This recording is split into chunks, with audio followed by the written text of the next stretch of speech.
Olá, amigos, sejam muito bem-vindos a mais um bate-papo sobre espiritualidade. Nós hoje gostaríamos de conversar com vocês sobre a questão das obsessões, né? Esse é um assunto extremamente delicado, um assunto que precisa de muito cuidado e nós poderíamos dizer, provavelmente sem medo de errar, né? Que as obsessões constituem uma epidemia silenciosa na humanidade. Muitas doenças, muitas depressões, muitos processos de angústia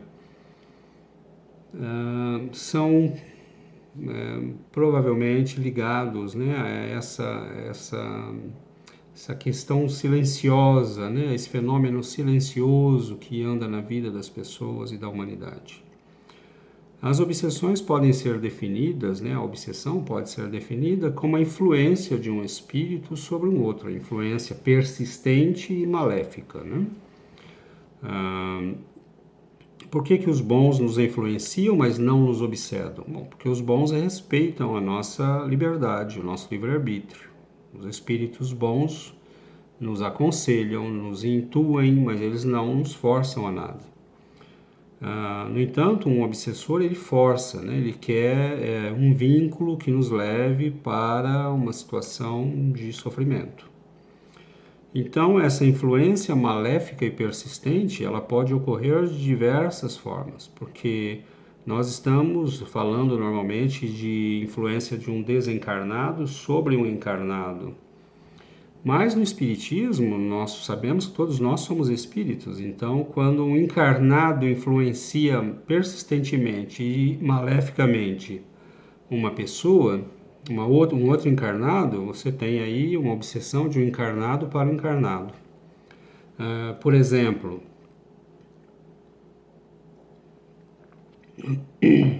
nós temos conflitos de família persistentes, por exemplo. Casos amorosos que viram obsessões. A pessoa encontra outra, há um romance e depois um dos lados não se desconecta, né? Houve uma ruptura, mas um dos lados persiste, insiste e passa todos os dias naquele tormento. É um caso de obsessão de encarnado para encarnado. Uma pessoa que nos fez mal e nós passamos a odiar, né? Então todo dia nós pensamos nela, nós mandamos coisas ruins. Isso é um caso de obsessão de encarnado encarnado.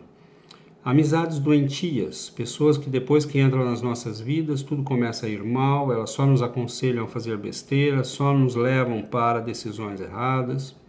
Então é um caso de encarnado sobre encarnado. Nós podemos ter a obsessão de um encarnado sobre um desencarnado, né? Pessoas que a pessoa morreu e você tinha uma enorme culpa, né?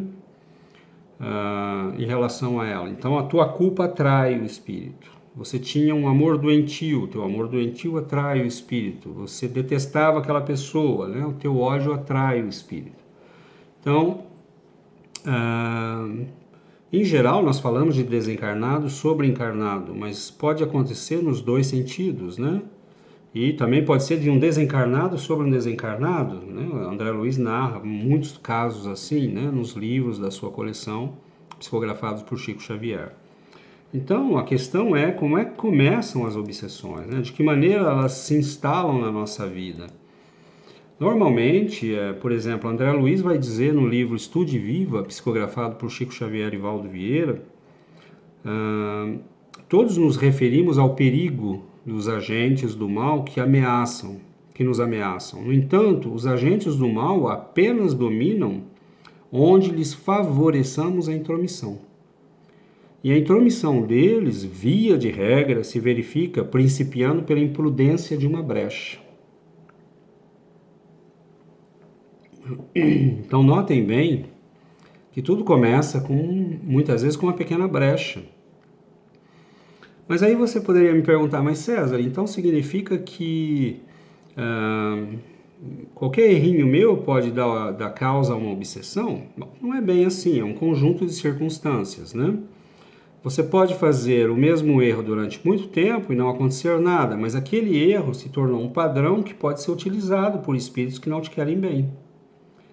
Em que momento esses espíritos podem não te querer bem? Depende da tua situação de vida, né? Então, é caso por caso que tem que ser analisado. Mas tudo começa, né, com essas estruturas emocionais que nós temos, com comportamentos, e André Luiz vai dar exemplos, né? Ele diz, hoje você começa com uma queixa, amanhã foi um momento de azedume, né? Você começa a ser uma pessoa chata, irritadiça, e aquilo vai virar um padrão. Uma discussão violenta, né, com alguém, sem que você se dê conta, aquilo pode pode ser um momento em que um espírito se conecta a você de maneira a te fazer mal. Então, são essas tomadas, né, que estão em nós. Por exemplo, ele fala crise de angústia, né, uma crise de angústia perfeitamente removível através do serviço. Então, notem que muitas vezes nós temos momentos de angústia, né, processos de angústia, e nós não nos damos conta que aquela angústia, uma vez que ela se instala e é cultivada e começa a nos fazer mal, pode levar a uma obsessão. Como ela também pode ser o produto já de uma obsessão, né? Então, depende do momento da sua vida e do caso que está em análise. Mas muitas vezes, vamos supor que estamos falando do momento em que aquilo ainda te pertence, não é influência de ninguém. É normal termos angústia, né? Ansiedades, momentos de inquietação. Isso tudo acontece com nós todos, faz parte da nossa condição humana. Mas mas isso pode ser aproveitado por um espírito. E aquilo pode nos levar a uma espiral que acaba na depressão, por exemplo. Então, angústia, ansiedade, tristeza, serviço, é o que André Luiz nos diz, é o que ele recomenda. Porque quando você trabalha, quando você se implica no bem, você para de pensar em si mesmo, você abre caminho, né? Você limpa os canais para que os espíritos e teu anjo da guarda possam te ajudar, os mentores, né? Os nossos espíritos amigos, e você se cura rapidamente. Mas muita gente começa a cultivar, né, a depressão, a angústia, a tristeza, a melancolia, né, a melancolia que você tenha num período ali, né, alguns minutos, mas a melancolia repetitiva pode virar um padrão que pode ser utilizado pelos obsessores, que te leva depois a uma depressão e que te leva depois a viver situações muito difíceis. Então, isso tudo, nos diz André Luiz, ainda pode levar à enfermidade, à delinquência, à perturbação e muitas vezes à morte prematura. Então vocês imaginem a extensão, né, dessa doença. As obsessões constituem uma epidemia realmente de saúde pública, mas que nós não vamos ver nas estatísticas, né? Nós vamos ver na estatística com outros nomes, o nome dos sintomas. Crise de pânico, depressão, angústias, melancolia, tristeza, né? É óbvio, né? Eu peço aqui a vocês que tomem cuidado,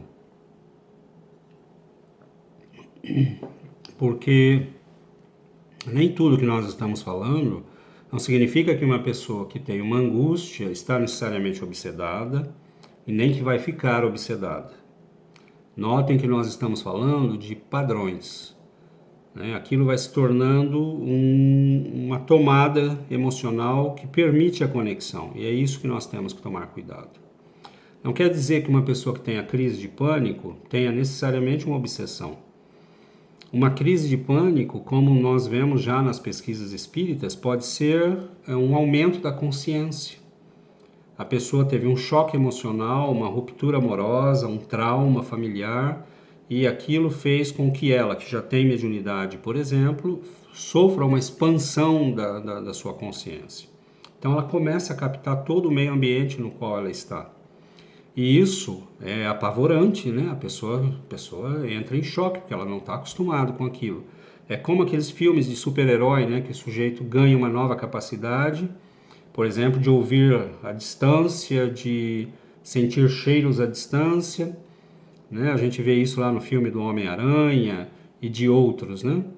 E tem todo um choque porque a pessoa não sabe lidar com aquilo. De repente você está sentindo tudo que está acontecendo, você está sentindo as pessoas, a aura das pessoas, o pensamento, mas você não se dá conta. E aquilo é terrível, né? A pessoa tem crise. Mas uma crise de pânico pode ser já o efeito também de uma obsessão, como pode ser o início de uma obsessão. Então, o que é que nós fazemos nesse momento? Centro espírita, tratamento fluídico, passes, né? Tratamento do trabalho, do serviço, da caridade, para que a pessoa possa ter o tempo de corrigir esse problema, né? André Luiz vai nos dizer, né, à vista disso, cogitemos de sanear emoções, ideias, palavras, atitudes e atos, por mínimos que sejam. Então, nós vemos que espíritos superiores, né, aqueles que nos deram um exemplo, você pega um Eurípides Barçanufo, Dr. Bezerra de Menezes, Chico Xavier, e tantos outros, né, que nos serviram de exemplo, você vai ver que essas pessoas evitam, né, a todo custo, fazer comentários deprimentes e maliciosos. Eles evitam atos de grosseria, eles evitam a não polidez, né? Você fala, parece até um exagero, né? A pessoa é muito certinha. Não, não é muito certinha, porque nós conhecemos a lei de ação e reação. E esses espíritos já vividos, né? Viveram, experimentaram e sofreram, né? Muito mais do que nós. Então eles sabem as consequências que muitas vezes pequenos atos podem ter. Uma pessoa que você tratou de modo desrespeitoso pode virar um inimigo, né? Porque você nunca sabe com quem está lidando. Então é óbvio que nós não somos responsáveis pelos outros, pelo que os outros sentem, pelo modo como eles veem, porque muitas vezes você fez uma coisa até boa e a pessoa recebe de um jeito mal, mas isso não é problema nosso, né? Se for isso, a vida vai nos liberar dessa pessoa, o bem vai nos proteger dessa pessoa.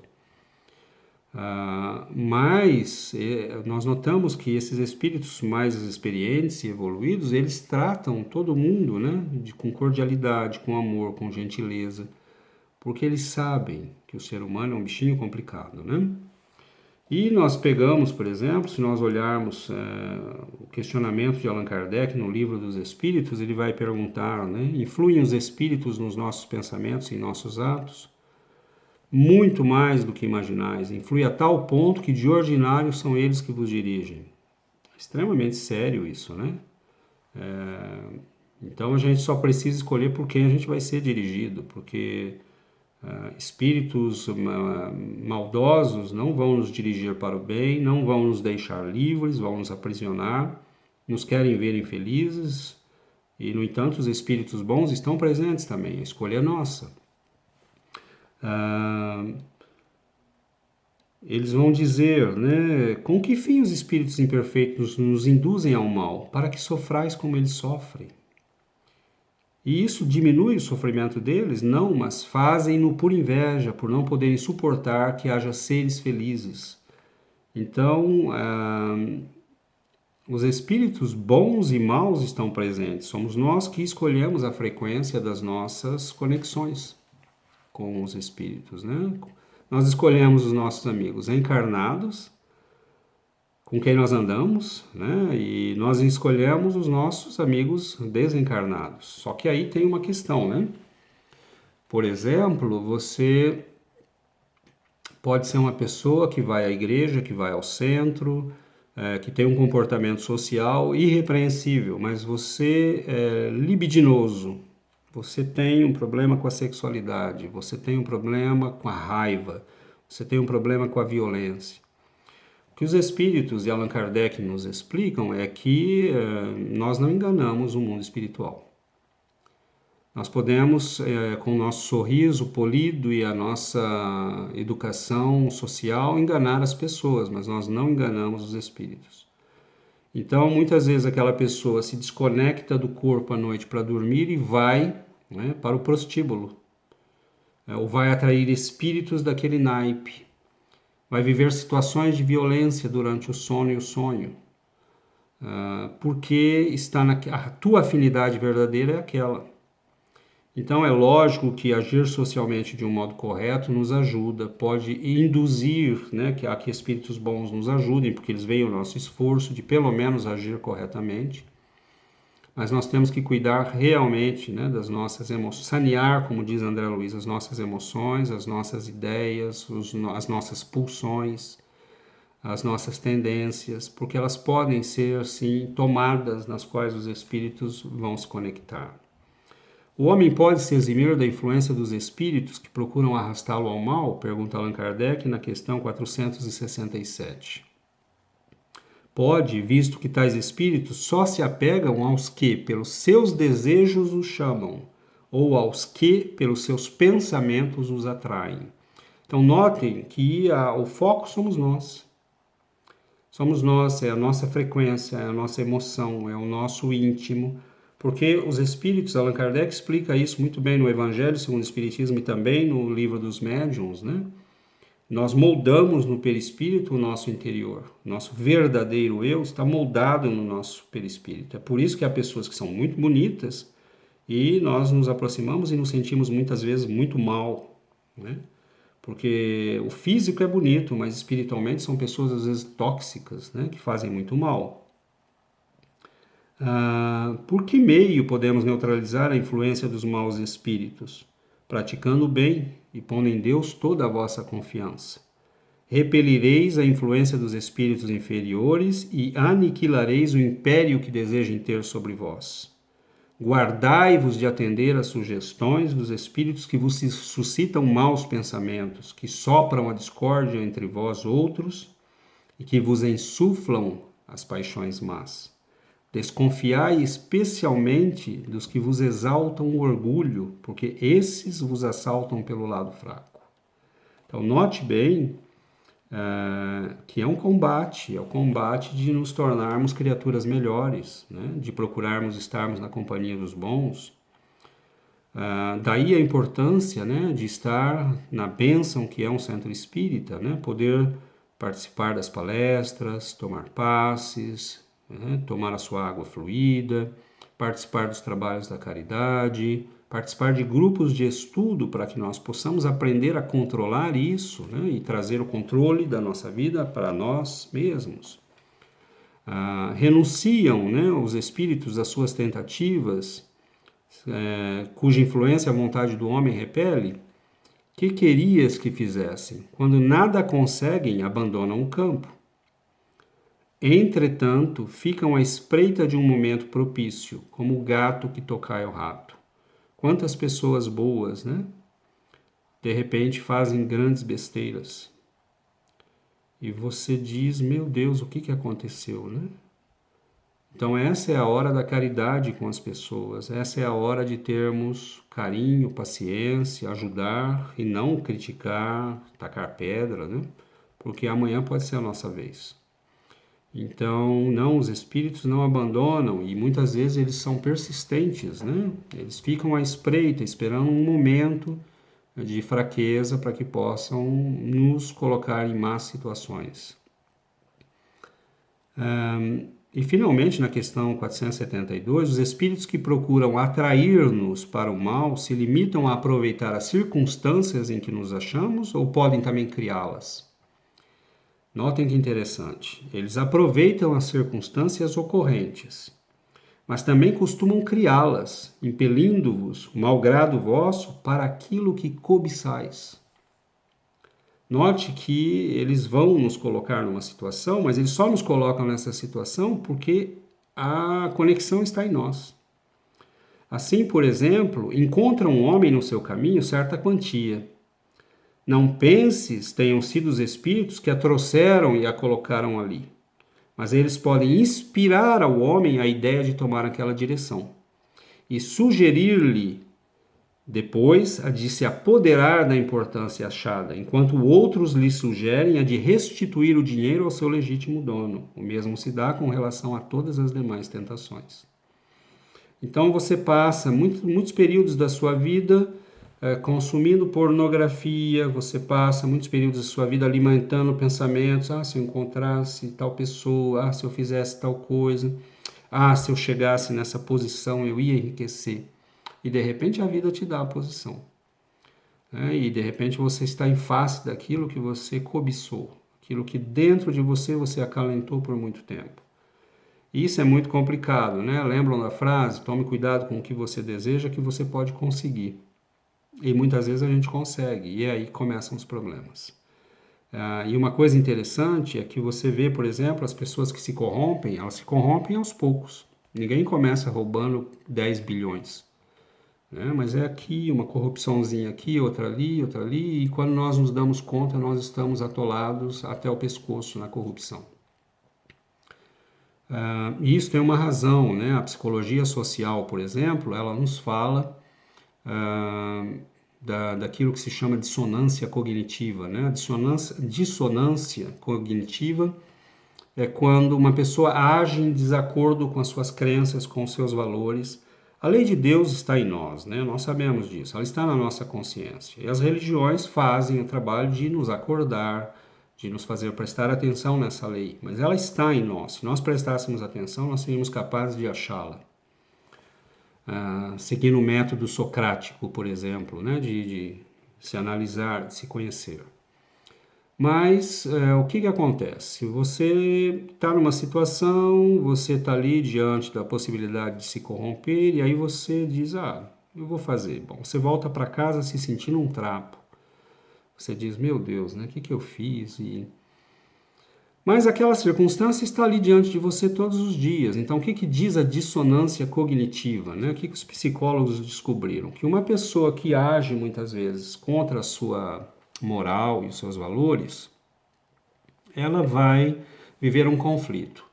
E ela tenta diminuir esse conflito, ela tenta reduzir a dissonância, né?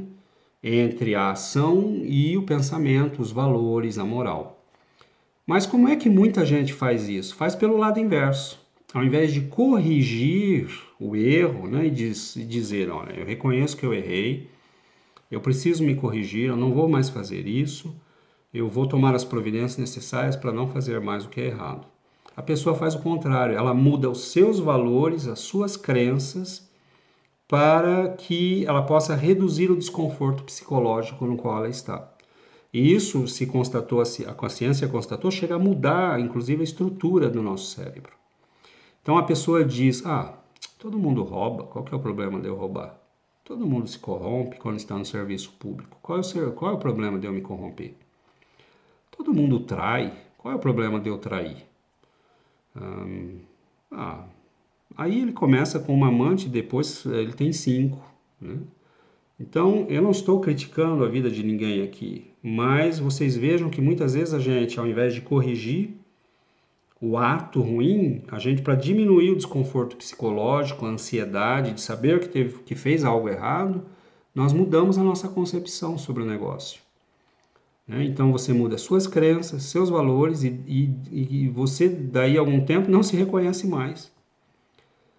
As pessoas que te educaram te encontram e dizem, meu Deus, mas você era um menino bom, você era uma pessoa boa, o que aconteceu com você? Você virou um ladrão, você virou um corrupto, você virou uma pessoa que não tem moral, você passa por cima de tudo e de todos, né? E a pessoa não percebe que ela entra numa espiral de loucura, né? Obsessão. A gente é levado a cometer um ato que não devia e ao invés de corrigir o ato e reconhecer o erro, nós mudamos a nossa percepção da realidade, né? Nós começamos a nos convencer de que não, aquilo não é tão grave assim porque todo mundo faz. Mas para completar, que o nosso vídeo hoje vai ficar mais longo do que nós temos o hábito, né, de fazer, para completar eu gostaria de lembrar, no entanto, que nem tudo está perdido, né? Porque primeiro nós estamos em processo de crescimento, então é normal nos influenciarmos mutuamente. Segundo, os espíritos amigos estão sempre ao nosso lado. Os nossos anjos da guarda estão sempre ao nosso lado.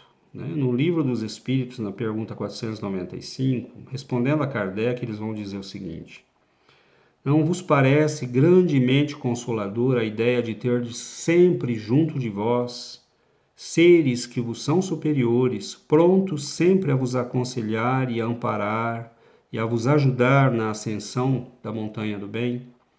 Mais sinceros e dedicados amigos do que todos os que mais intimamente se vos liguem na terra?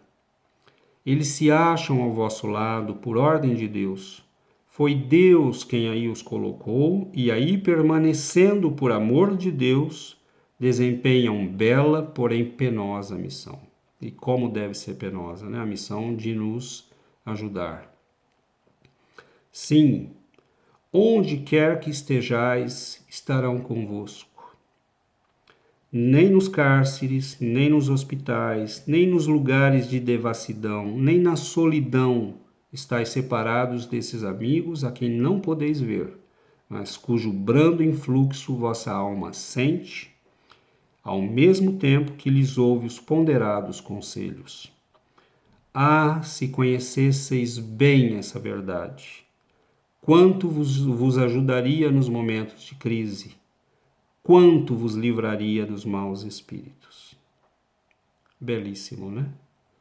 Então, sim, as obsessões são uma doença, mas a escolha é nossa. E os espíritos bons estão sempre ao nosso lado. Desde que nós façamos um movimento de melhorar, eles prontamente atendem a nossa solicitação. Você fez um erro, não perca tempo com a culpa. Você está angustiado, não perca tempo com a angústia.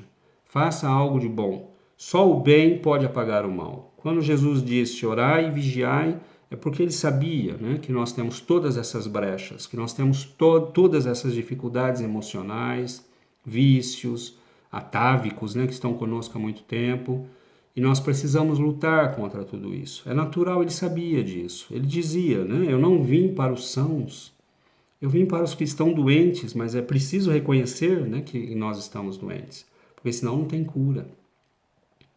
Então, os espíritos amigos são essa bênção na nossa vida.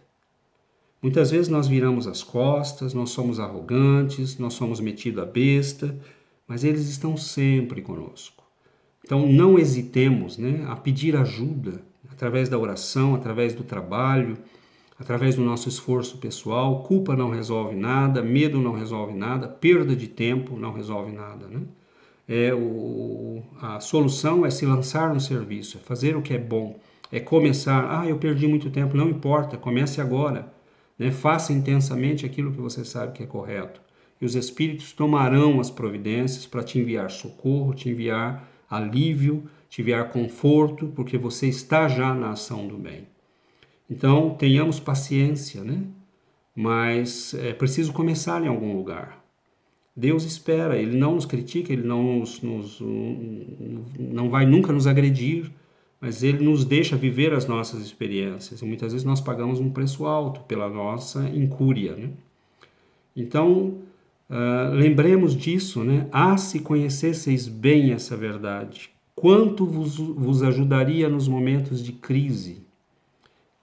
Quanto vos livraria do maus espíritos? Aproveitemos, né, essa bênção de poder contactar pela oração, pelo trabalho, pelo coração os nossos espíritos amigos e que nós possamos nos livrar das obsessões, fazendo o saneamento, né, das nossas casas interiores, dos nossos pequenos e grandes defeitos, porque os espíritos estão ao nosso lado e querem certamente nos ajudar, querem nos proteger, querem nos encaminhar para o bem, querem que nós tenhamos uma vida feliz, como eles já têm. Então, eu peço, né, nesse final da nossa conversa, façam bons pensamentos, né, por este que vos fala, e eu desejo o mesmo a todos vocês, que nossos amigos espirituais possam abençoar os lares de todos aqueles que estão conosco, que acompanham estas palavras, e que nós possamos ter muita paz nos nossos corações. Fiquem com Deus e até o nosso próximo vídeo. Um grande abraço, não deixem de partilhar, de recomendar aos seus amigos se você achou interessante e de se filiar, né, ao nosso canal para receber todas as semanas os vídeos que serão publicados. Um grande abraço para vocês, fiquem com Deus.